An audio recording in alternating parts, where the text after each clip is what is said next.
Hi friends, welcome to our channel. మీరు చూస్తున్నారు గని ఇంటర్నెట్. ఇంద్రమ్మ ఇల్లు కనేది సర్వేకి మీకు వచ్చారా రాలేదా?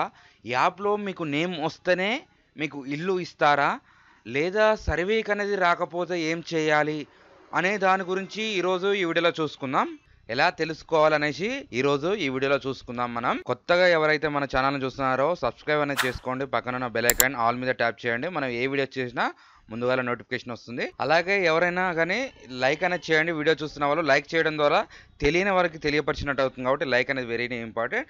మనకి సర్వేకి అనేది రాకపోతే నెక్స్ట్ ఇంద్రమ్మ ఇల్లు యాప్లో మనకి నేమ్ రాకపోతే ఏం చేయాలి అనే దాని గురించి మాట్లాడుకున్నట్టయితే, సర్వేకి అనేది మీరు ప్రజాపాలనలో అప్లికేషన్ చేసుకున్న వాళ్ళకి వస్తున్నారంట. ప్రజాపాలనలో కూడా కరెక్ట్ డీటెయిల్స్ ఇచ్చిన వాళ్ళకి మాత్రమే ఈ వెరిఫికేషన్ అనేది వస్తున్నారు. అలాగే కూడా వెరిఫికేషన్ చేసిన వాళ్ళకు కూడా ఈ మొదటి విడతలో మీకు స్థలం ఉన్న వారికి మాత్రమే మొదటి విడతలో పేర్లు వస్తాయనేసి కూడా చెప్తున్నారు. ఆ పేర్లు వచ్చిన వాళ్ళకి 5 లక్షల చొప్పున వాళ్ళు ఇస్తారనేసి కూడా చెప్తున్నారు. 5 లక్షలు కూడా ఒకేసారి కాదు, 5 లక్షలు కూడా విడతల వారీగా ఇస్తారంట. 5 లక్షలు కూడా ఎలా ఇస్తారంటే, ఈ వెరిఫికేషన్ అయిపోయి మీకు ఇంద్రం ఇల్లు వచ్చింది అనుకుంటే ఫస్ట్ విడతలో మీకు ₹1,00,000 ఇస్తారు. నెక్స్ట్ కిటికీ లెవెల్ లేచిన తర్వాత 1,25,000 ఇస్తారు. నెక్స్ట్ స్లాబ్ లెవెల్ లేచిన తర్వాత 1,75,000 ఇస్తారు. ఇల్లంతా కంప్లీట్ చేసిన తర్వాత మిగతా ₹1,00,000 కూడా ఇస్తారనేసి కూడా వీళ్ళు ఈ స్కీమ్ ద్వారా చెప్తున్నారు. నెక్స్ట్ మాకు ఇల్లు లేదు, స్థలం లేదు, మాకు ఏం లేదని అనుకో, అది రెండో లిస్ట్లో ఇస్తామనేసి చెప్తున్నారో మరి ఎలా తెలియదు. దాని గురించి అయితే ఇంతవరకు న్యూస్ ఎక్కడ చెప్పలేదు. ఈ మొదటి లిస్ట్లో పేరు పేదవాళ్ళకి స్థలం ఉన్న వారికి అనేసి చెప్తున్నారు. పేదవాళ్ళకి స్థలం ఎక్కడ ఉంటుంది అనేసి కూడా మనం ఒకటి ఆలోచన చేసుకోవాలి. అంటే స్థలం ఉండి పేదవాళ్ళకు కూడా ఇల్లు ఇస్తారో మరి ఎలానో అది కూడా తెలియదు. నెక్స్ట్ స్థలం ఉన్న వారికి ఈ నెల నుంచి ఈ ప్రకటన అనేది జరుగుతుందనేసి కూడా చెప్తున్నారు. వీళ్ళు 5 లక్షల చొప్పున సాయం చేస్తామనేసి కూడా చెప్తున్నారు. కాబట్టి మరి ఇది కూడా ఒకసారి చూసుకోవాలి.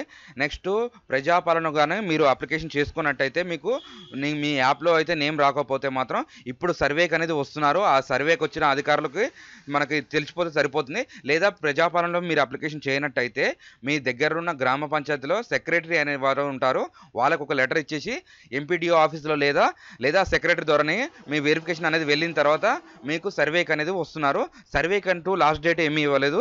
సర్వే అనేది యథావిధిగా నడుస్తూనే ఉంది. ఇప్పుడు రాని వాళ్ళకి సర్వేకి వస్తున్నారు. మీరు ఫోటోలు దిగండి నిశ్చింతగా. ఇంట్లో ఒక ఫోటో, బయటలో ఒక ఫోటో, 2 ఫోటోస్ తీసుకుంటున్నారు. నెక్స్ట్ మీద ఒక ఫోటో తీసుకుంటున్నారు, 3 ఫోటోలు తీసుకుంటున్నారు. మీ ఆధార్ కార్డు, మీకు దానికి సంబంధించిన డాక్యుమెంట్స్ తీసుకుంటున్నారు. అలాగే ఉండేసి మనకి ఈ ఇందిరమ్మ ఇల్లు పండగ లోపు అనేది లిస్ట్ వస్తుంది. నెక్స్ట్ ఈ నెలాఖరు లోపు ఇందిరమ్మ ఇల్లులు శాంక్షన్ చేస్తామనేసి కూడా చెప్తున్నారు. కాబట్టి మీరు ఎటువంటి డౌట్స్ పడకండి.